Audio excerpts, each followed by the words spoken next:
You learn early that the world does not care what you are on the inside. It cares what you look like. It cares what people whisper when you enter a room. It cares what your father thinks when he looks at you. It cares what strangers decide about you before you've even spoken a word. Tyrion Lannister is born into wealth, power, and privilege. And yet somehow, he grows up feeling like the poorest man in every room. Because from the moment he is born, the world treats him like a mistake. His family never lets him forget it. The Lannisters are known across the Seven Kingdoms for gold and pride and ruthless ambition. They are feared, respected, and envied. They are the kind of family that others speak of carefully, as if their name itself is dangerous. But inside that family, Tyrion is something else. He is not a lion, not in their eyes. He is an embarrassment. He doesn't have to be told. Not at first. He sees it in the way servants hesitate when they look at him. In the way his father's eyes go cold, not with anger, but with disappointment. The kind of disappointment that doesn't burn hot. It simply sits there, permanent and immovable. Tyrion grows up surrounded by everything a person could want, and still feels unwanted. The cruelest part is that it isn't subtle. No one hides it. Some people pretend politeness. Some offer smiles that don't reach their eyes. But even as a child, Tyrion can sense what they mean. He is a Lannister, but not a real one. Not in the way they value. And the world outside his family isn't kinder. It's worse. Because strangers don't even bother pretending. They stare. They smirk. They laugh. They make jokes as if he can't hear them. As if he isn't human enough to deserve the dignity of silence. The world takes one look at Tyrion and decides his entire story. Before he speaks, he is already guilty of being himself. So Tyrion learns to adapt. If they are going to laugh at him, he will laugh first. If they are going to mock him, he will sharpen the mockery and make it his own. He builds armor out of words.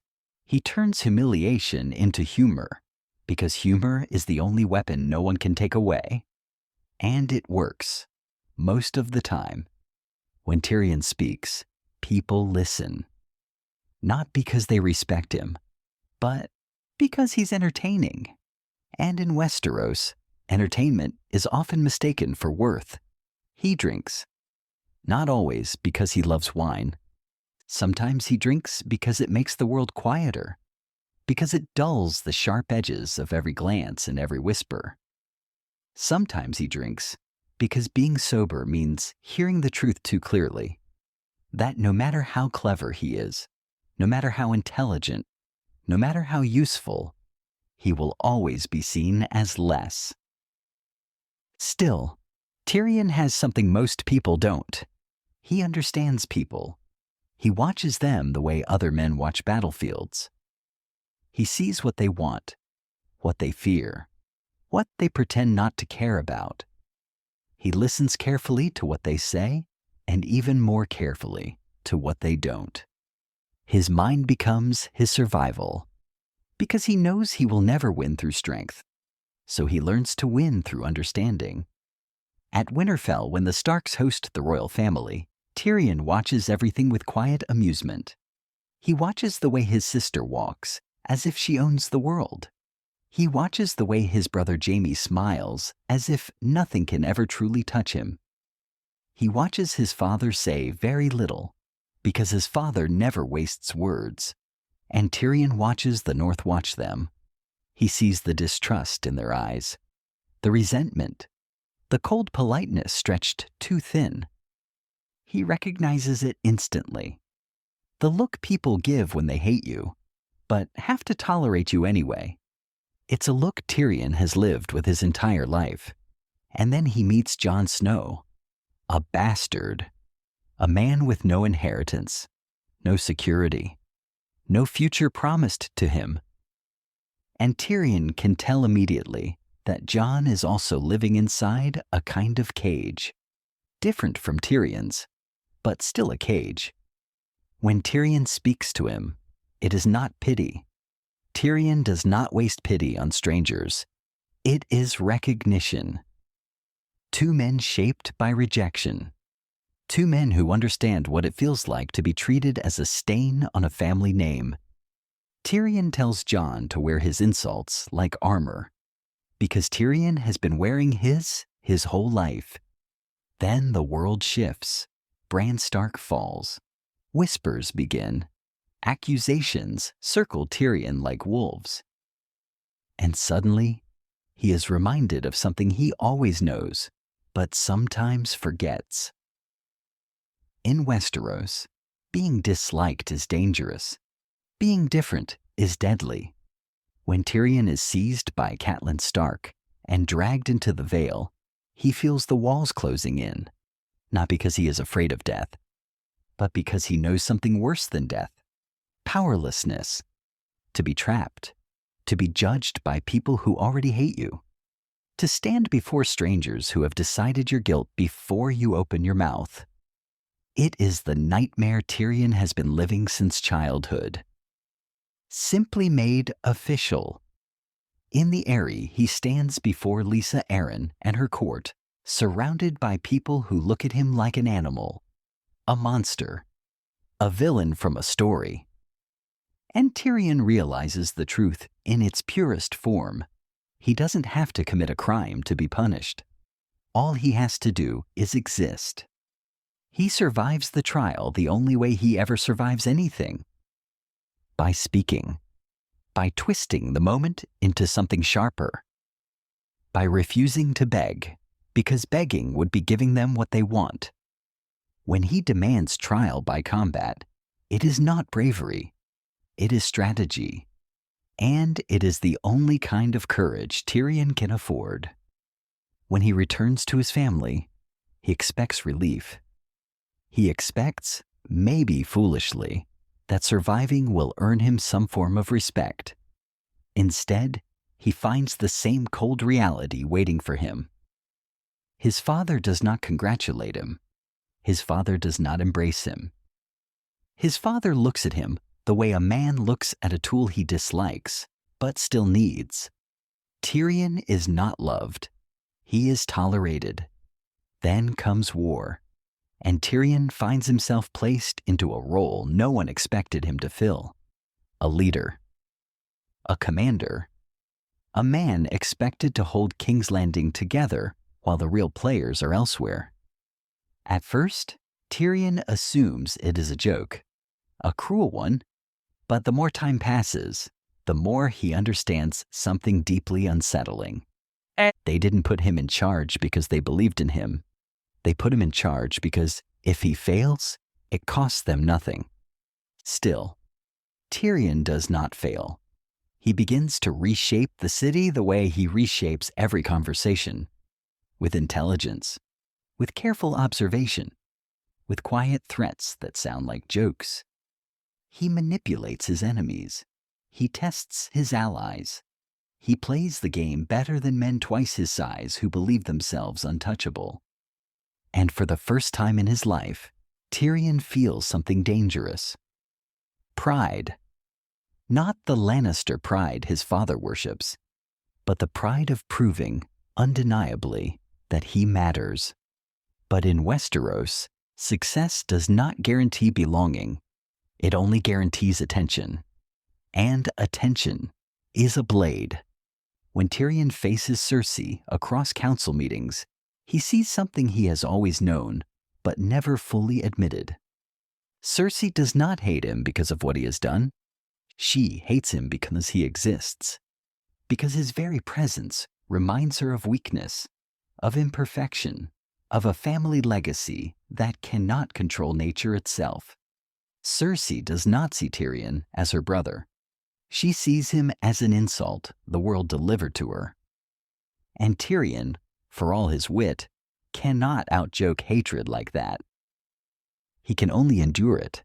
He finds moments of satisfaction, small victories, the look on a man's face when Tyrion outplays him, the quiet realization in a room when people understand Tyrion is not merely clever, but dangerous.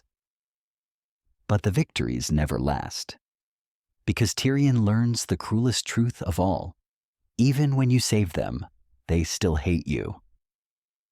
When the Battle of Blackwater arrives, Tyrion does not fight like a hero from songs.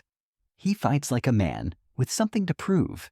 He walks through fire and chaos, rallying men who despise him, screaming for them to stand their ground. He becomes the kind of leader no one expects, not because he wants glory, but because if he does not act, the city falls. And if the city falls, they will blame him anyway.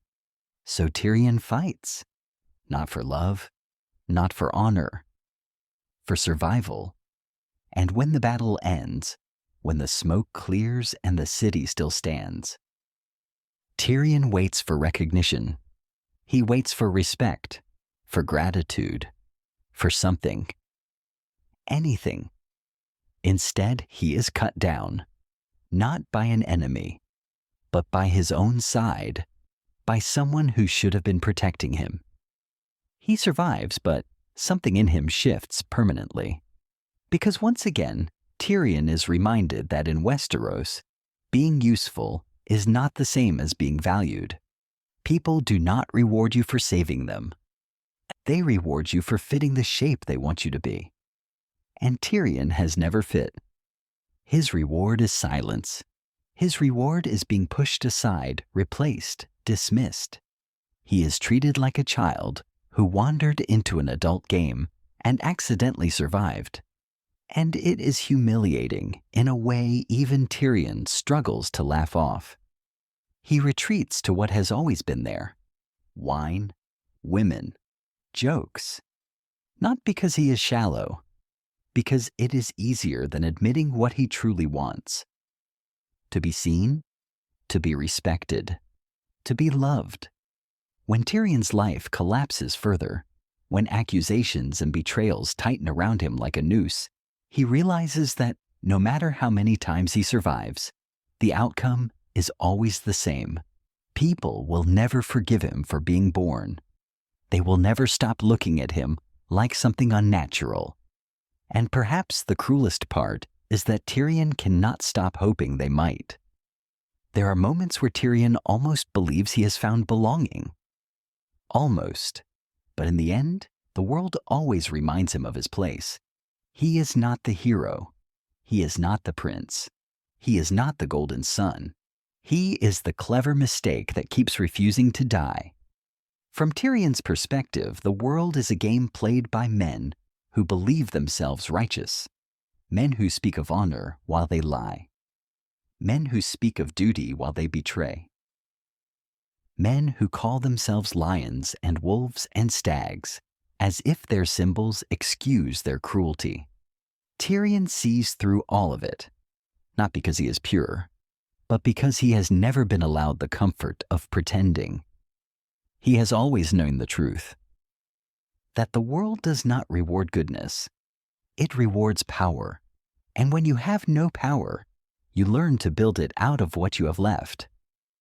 Words, observation, patience, cruel intelligence. Tyrion survives because he is adaptable, because he is underestimated, because people look at him and assume he is harmless. And Tyrion has learned over a lifetime of humiliation that being underestimated can be more valuable than being feared. Still, it is lonely.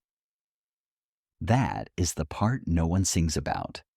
The loneliness of being clever in a world full of brutes. The loneliness of seeing through lies and knowing the truth will not save you. The loneliness of being surrounded by family and still feeling like an outsider. There are nights when Tyrion laughs loudly, drinks deeply, and fills the silence with noise. Because silence is where the pain waits. And yet, despite everything, Tyrion continues. Not because he believes in justice, not because he believes the world will change, but because giving up would mean letting them win. and Tyrion Lannister refuses to be erased. From his perspective, the story is not about dragons or thrones. It is about survival. It is about being born into a world that despises you and still finding a way to outlive it. It is about learning that the sharpest weapon is not a sword, but a mind that refuses to break. This is what Game of Thrones feels like through Tyrion's eyes. Not glorious, not heroic, not romantic, but sharp, cold, and relentlessly unfair. And in the end, Tyrion realizes the bitter truth that has followed him his entire life. The world may never love him, but it will remember him.